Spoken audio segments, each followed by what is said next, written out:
तो जड़िया तो बच्चे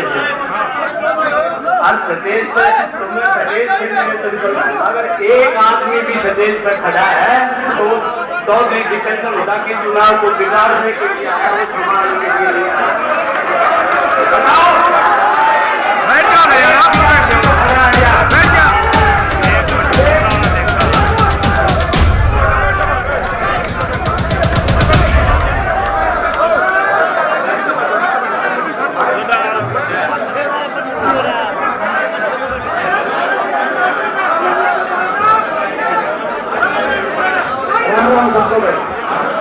जो स्टेज पे बहुत साथी है और लगातार एक आदमी आगे मिलने की कोशिश कर रहा है।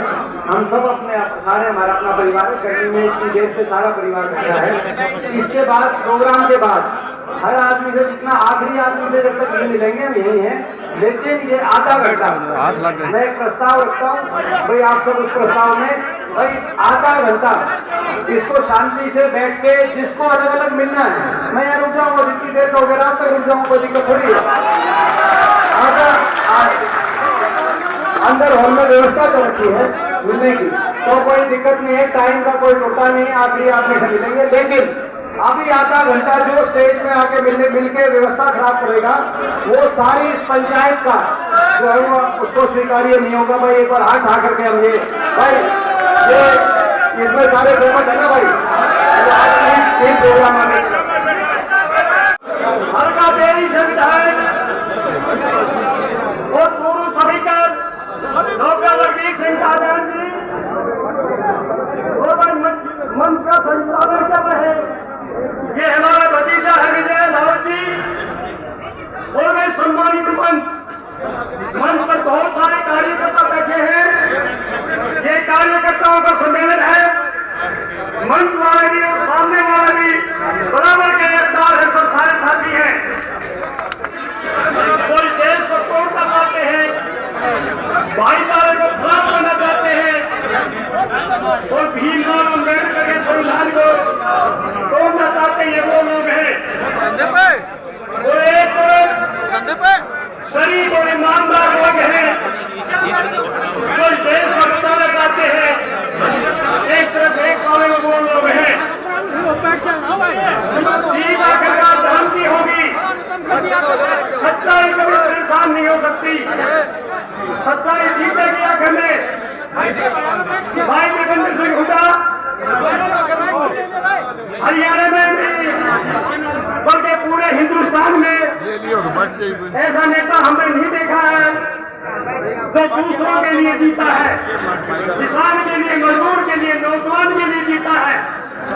वो कहते हैं कि अपने लिए जिए तो क्या जिए, इंसान जो दूसरों के लिए जिए, वो सच बात के सामने बैठे हैं।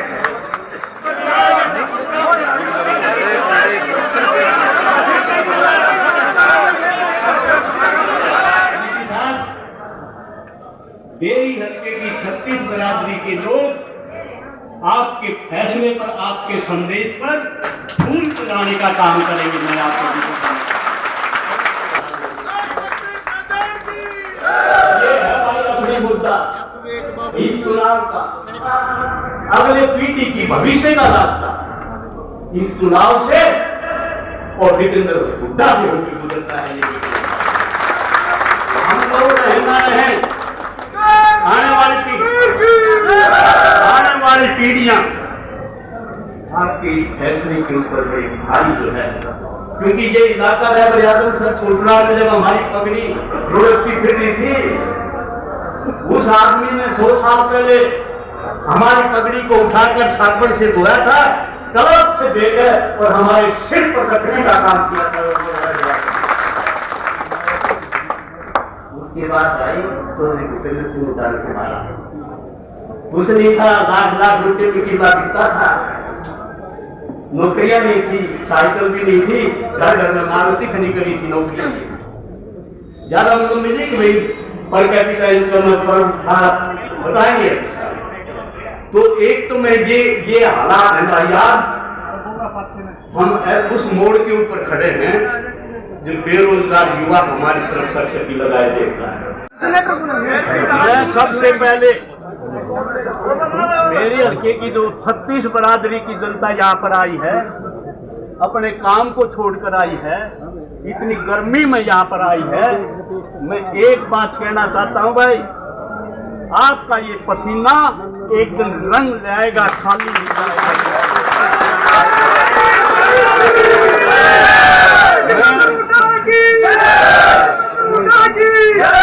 मैं आपका स्वागत भी करता हूँ, आपका धन्यवाद भी करता हूँ कि आप इतनी तादाद में आप यहाँ पर आए हैं।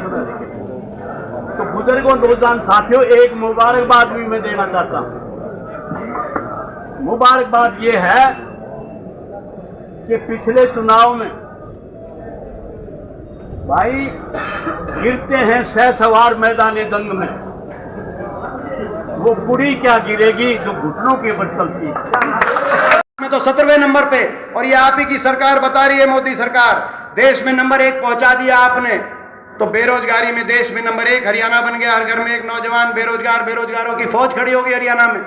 ना तो निवेश हुआ, ना कोई औद्योगिक क्षेत्र लगाया आपने, ना सरकारी क्षेत्र के अंदर तो रोजगार 2 लाख से ज्यादा तो हरियाणा में खत्म कर दिए। जो बचे उनको कच्चों में परिवर्तित कर दिया।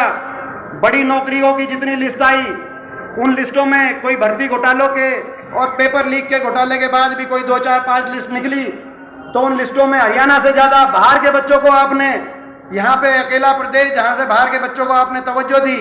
और आखिरी साल आप ग्रुप डी का झुंझुना छोड़ लगा देते हो। 2019 में भी ये किया इन्होंने, 5 साल तक कोई नौकरी नहीं दी, आखिरी साल ग्रुप डी। और वो बच्चे जो है लगभग बहुत से बच्चों ने ज्वाइन नहीं किया, या क्योंकि इस तरह की हर क्वालिफिकेशन के पीएचडी, कहीं डिप्रेशन की तरफ चला गया, कहीं हरियाणा के अंदर नशे की, हरियाणा दूध दही का खाना था, ऐसा मेरा हरियाणा था। आज नशे में नंबर 1 हरियाणा बना दिया बीजेपी की 10 साल की सरकार ने। कहीं अपराध की तरफ आज क्या स्थिति चल रही है। जब 2004 से पहले हमारी सरकार थी, आपको याद होगा, उस समय भी इसी तरीके से माफिया और गैंग, कानून व्यवस्था, जो चौटाला राज था उस समय इसी तरीके का कानून व्यवस्था थी। उस टाइम जेलों से फिरौतियां मांगी जाती थी। फर्क केवल यही है कि 10 साल की बीजेपी के सरकार के बाद अब विदेशों से फिरौतियां मांगी जा रही हैं। वही यूं ही गैंग धनाधन गोलियां चलाते हुए आज हरियाणा, ये हमारा इलाका, कोई दिन नहीं जाता किसी कस्बे में, किसी शहर में गोलियां ना चल रही हो, कहीं फिरौतियां नहीं मांगी जा रही हो। आपको क्या नहीं, कर्जा और बढ़ा दिया, और कर्जा और बढ़ा दिया। अग्निवीर नारा था, जय जवान, जय किसान, जय संविधान, जय नौजवान। आपको याद होगा संसद के आखिरी दिन प्रधानमंत्री जी पूरी भाजपा के आंख में हाथ डाल के मैंने यही बात की कि एक नारा है, आपको सुनना पड़ेगा। उस नारे को हम बचाने के लिए लड़ाई लड़ेंगे। जय जवान, जय किसान, जय संविधान और जय नौजवान। जय जवान, जय किसान का नारा दिया था लाल बहादुर शास्त्री जी ने। ना तो जय किसान छोड़ा, किसान आंदोलन में जो दुर्गति करी, और ना जय जवान छोड़ा। अग्निपथ योजना ले आए, 4 साल के बाद बिना पेंशन के घर वापस।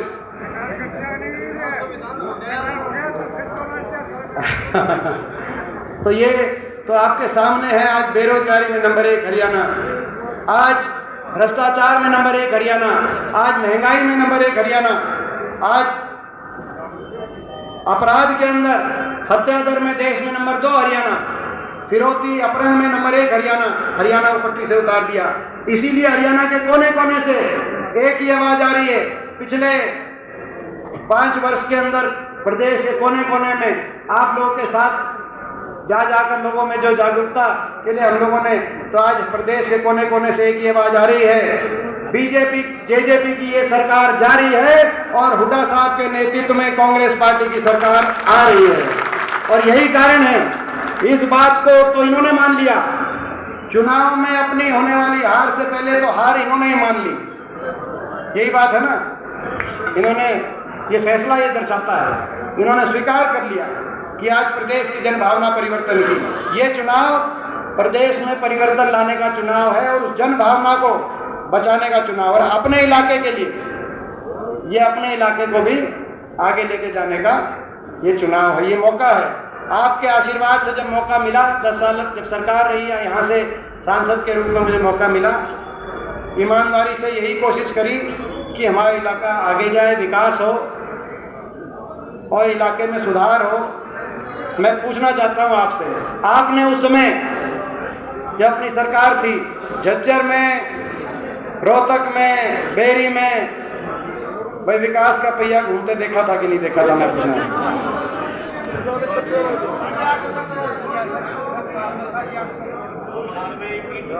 और अब ये 10 साल के अंदर आपने इनका भी देख लिया, तो वो विकास का पहिया इलाके में दोबारा घूमे, खुशहाली की तरफ, आपसी प्यार की तरफ, हमारा इलाका पूरा प्रदेश पटरी पे आए। ये इस बात का, यही उस समय जब आपके आशीर्वाद से मौका मिला तो यही एक कोशिश रही कि भाई इलाका आगे जाए और सबका मान सम्मान मेरे से हो, मैं कुछ ऐसा किसी तरीके की कोई पीड़ा हो।